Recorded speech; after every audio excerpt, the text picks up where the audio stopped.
जब कोई व्यक्ति अपनी बीमारी के दर्द से कराहता हुआ हॉस्पिटल के इमरजेंसी वार्ड में एडमिट होता है तो उसे पता भी नहीं होता कि वो वापस आ भी पाएगा या नहीं। ऐसे में जब कोई डॉक्टर उसे अपने सफल इलाज से उसको ठीक कर देता है तो उस व्यक्ति के लिए वो डॉक्टर सिर्फ एक डॉक्टर नहीं होता बल्कि भगवान की तरह होता है।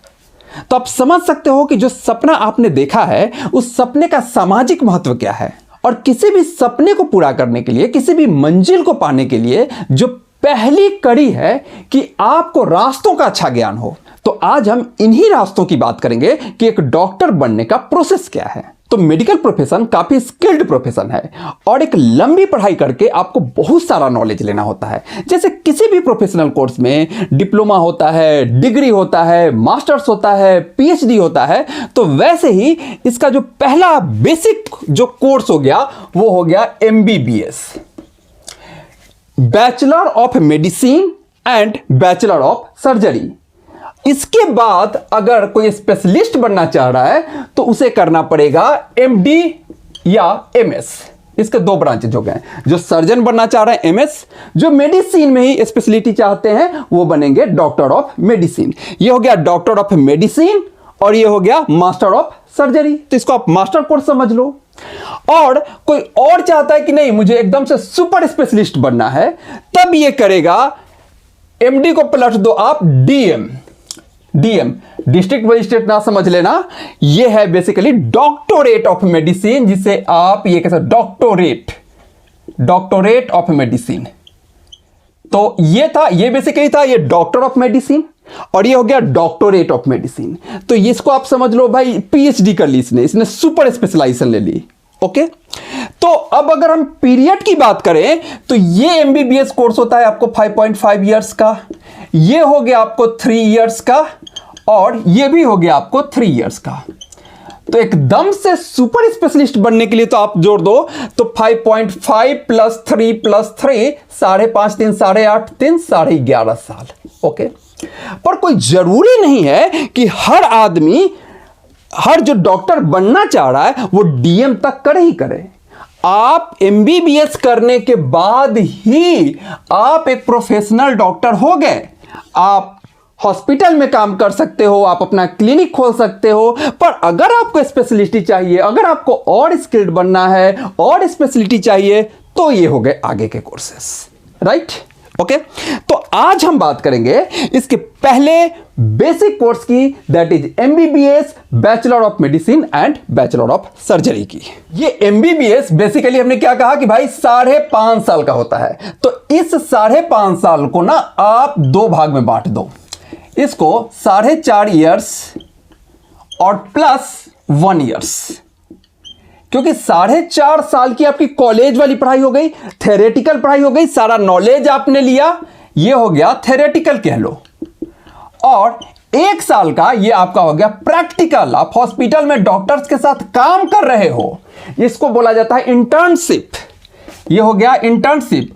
और इंटर्नशिप करने के दरमियान आपको स्टाइपेंड भी मिलता है सरकार की तरफ से, स्टाइपेंड भी मिलता है जो डिपेंड करता है अलग अलग कॉलेज के हिसाब से, अलग अलग स्टेट के हिसाब से, पर ये कोई 8,000 से लेकर के 35,000 पर मंथ तक स्टाइपेंड मिलता है इस दरमियान, इस 1 साल के इंटर्नशिप के दरमियान। तो एमबीबीएस में एडमिशन के लिए आपको एक एंट्रेंस टेस्ट देना होगा, नाम है NEET, national eligibility cum entrance test. NEET,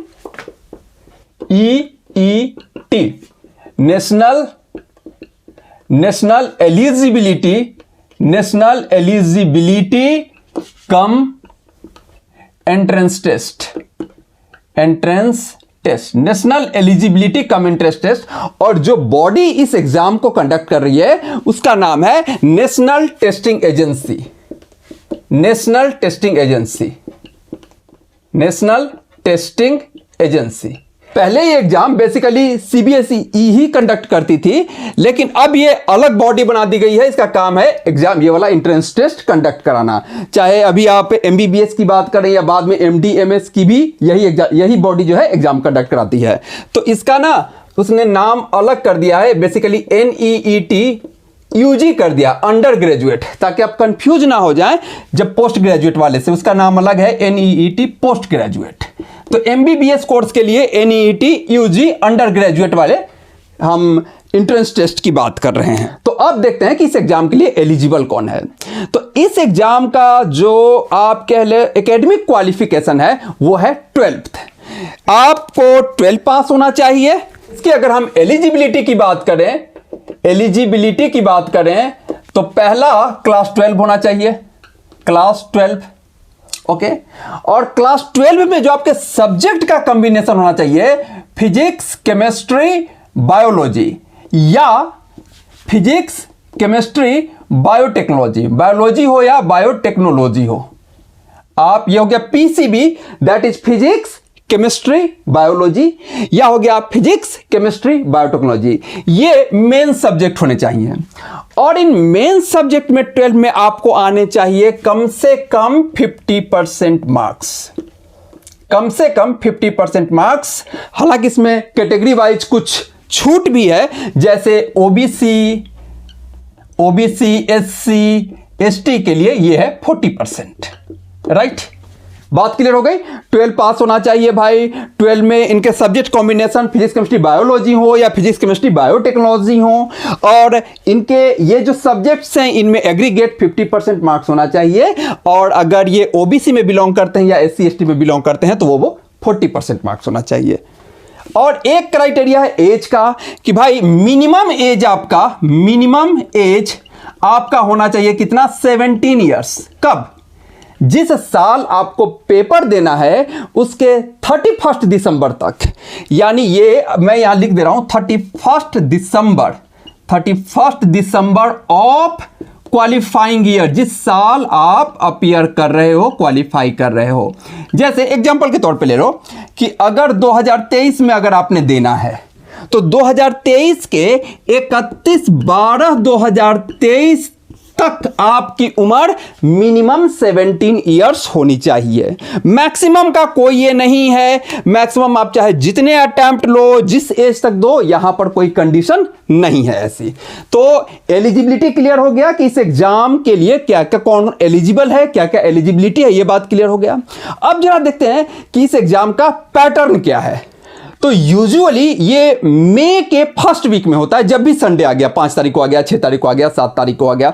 जैसे अब 2023 में इस बार ये 7th को है, 7th को पहला संडे आ रहा है तो उस दिन एग्जाम है, राइट। और जून में इसका रिजल्ट आ जाता है। मई के फर्स्ट वीक में पेपर हो गया, जून में रिजल्ट आ जाता है। इसमें आपको टोटल ड्यूरेशन है आपका, आप कह लो तो ये हो गया क्या, फर्स्ट वीक ऑफ मई, पहले तो उसकी बात कर रहे हैं तो यह हो गया फर्स्ट वीक ऑफ मई, आपको संडे को ये पेपर हो गया, राइट। कोई भी एग्जाम नॉर्मली संडे को ही होता है, ओके। और ड्यूरेशन की बात करें तो 200 ड्यूरेशन है इसका, 200 मिनट्स। ड्यूरेशन कितना हो गया, 200 मिनट्स, और यानी कि 3 आवर्स 20 मिनट्स, 3 घंटे 20 मिनट का आपका पेपर है टोटल। और नंबर ऑफ क्वेश्चन की बात करें तो सब्जेक्ट कितने हैं आप, physics plus chemistry plus biology. Biology further 2 section में डिवाइड हो जाएगा, 2 पार्ट में डिवाइड हो जाएगा। किसमें, एक बॉटनी और दूसरा जूलॉजी, ओके। तो इस तरह से इसके 4 पार्ट हो गए, सब्जेक्ट 3 हो गए लेकिन पार्ट 4 हो गए। प्रत्येक में आपको 50-50 क्वेश्चंस हैं, इन सबों में 50-50 क्वेश्चन हैं, यानी कि टोटल नंबर ऑफ क्वेश्चन आपका हो गया 200। अगर हम टोटल क्वेश्चन की बात करें तब हो गया टोटल क्वेश्चन आपको हो गए 200, ओके, 50-50-50। पर हां, यहां पर एक चीज गौर करनी है, इसमें प्रत्येक सब्जेक्ट में इन 50 क्वेश्चन में सेक्शन ए और सेक्शन बी में 2 पार्ट में डिवाइड होगा, section A and section B. Section A में होंगे 35 और सेक्शन बी में हालांकि होंगे 15, पर सोल्व करने हैं आपने 10। यानी कि सेक्शन बी में आपको चॉइस है, 15 में से आपको 10 ही सोल्व करना है। यानी टोटल जो आपको सोल्व करना है, total to be solved to be solved in each आप कह लो, इस सब्जेक्ट कह लो, इन ईच सब्जेक्ट। तो यहां भी आपको 45 क्वेश्चन सोल्व करना है 50 में, यहां भी 45 50 में, यहां भी 45 50 में, और यहां भी 45 50 में। यानी टोटल 200 क्वेश्चंस में आपको सोल्व करने हैं कितने? 180। यहां पर मैं लिख दूं 180 क्वेश्चन आपने सोल्व करने हैं आउट ऑफ 200। ओके, और अब जरा सा इसकी मार्किंग स्कीम को समझ लेते हैं। ये बात तो क्लियर हो गया। बोटनी जूलॉजी यहां पर 2 पार्ट बनाया गया है, यानी सब्जेक्ट भले ही एक है लेकिन पार्ट इसके हो गए 2। अब आपको ये बात तो पता चल गया ना भाई कि हमें सोल्व करने हैं कितने? 180 question out of 200 question. 180 question out of 200 question. प्रत्येक क्वेश्चन के लिए आपको +4 मार्क्स, और सही होने पे +4 मार्क्स, जो गलत हो गया तो -1 मार्क्स, और अगर आपने अटेम्प्ट ही नहीं किया तो 0 मार्क्स। +4 मार्क्स किसके लिए? Correct answer. ये हो गया करेक्ट आंसर। आपने सही जवाब दिया। सारे MCQs हैं, तो ये बात भी हम ले लें कि all questions are MCQs, multiple choice, objective, all questions are MCQ pattern. ABCD करके दिया रहेगा, टिक करना रहेगा, राइट। सही टिकिंग हुई +4 मार्क्स, गलत टिकिंग हुई, गलत आंसरिंग हुआ तो आपको पनिशमेंट भी है यहां पे, इनकरेक्ट आंसर। तो थोड़ा संभल करके, इनकरेक्ट होने पे निगेटिव मार्किंग है, आपको -1 मिल जाएगा। और अनअटेम्प्टेड, ये आपने कुछ भी नहीं किया तब 0, ऑब्वियसली 0। तो अभी तक जो आप बोर्ड वगैरह में देते रहे हो तो कम से कम निगेटिव मार्किंग नहीं था, लेकिन यहां पर निगेटिव मार्किंग है, तो इस बात को भी थोड़ा सा कॉशियसली ध्यान में रखना है। Okay, all question MCQ pattern हो गया। अब अगर हम टोटल नंबर की बात करें, टोटल नंबर, तो आप देख लो, बनाना तो कितना था? 180 ही बनाना है ना, 200 तो बनाना नहीं है। और सही होने पे 4 मार्क्स, तो 180 इंटू 4 720 मार्क्स। ये हो गए टोटल मार्क्स। क्लियर? यहां तक क्लियर? तो अब जरा देख लें कि भाई नंबर ऑफ सीट्स कितने हैं, कॉलेज कितने हैं, हमारी कंपटीशन कितनी टफ है। तो ये डेटा जारी किया गया है नेशनल मेडिकल कमीशन से, जो कि मेडिकल लाइन की टॉप बॉडी है, और ये बिल्कुल लेटेस्ट डेटा है आपका फरवरी 2023 का। तो colleges, total number of colleges, इसमें ऑब्वियसली गवर्नमेंट प्लस प्राइवेट दोनों है। टोटल नंबर ऑफ कॉलेजेस आपको हो गए 654। अब इसको अगर हम 2 भाग में बांटें, गवर्नमेंट और प्राइवेट, तो आपके गवर्नमेंट हैं फरवरी 2023 के हिसाब से 356 और प्राइवेट है 298। ये हो गया number of colleges. Number of seat की बात करें तो यहां पर मैं ब्रैकेट में नंबर ऑफ सीट लिख दे रहा हूं। Total number of MBBS seat as of February 2023 है 99,763, यानी ये लाख को अब अप्रोच कर रहा है, जिसमें सरकारी में है आपका 52,148 और प्राइवेट में है 47,615। इतने नंबर ऑफ सीट्स हैं आपके, यानी लगभग 1 लाख के आसपास सीट है सरकारी और प्राइवेट मिला करके। क्लियर? और नंबर ऑफ कॉलेजेस हो गए आपके 654 एज ऑफ फरवरी 2023। तो अब जरा आइडिया ले लें कि लगभग कितने नंबर ऑफ स्टूडेंट्स अपीयर होते हैं। तो 2022 में लगभग 18 लाख बच्चों ने यह टेस्ट दिया था, और इस बार 2023 में जो कि 7 मई को होने वाला है, यह संख्या बढ़ के हो गई है 20 लाख को क्रॉस कर गई है। तो हाल के वर्षों में नंबर ऑफ कॉलेजेस बढ़े हैं, पर आप देख रहे हो कि साथ के साथ नंबर ऑफ स्टूडेंट्स भी काफी तेजी से बढ़ रहे हैं।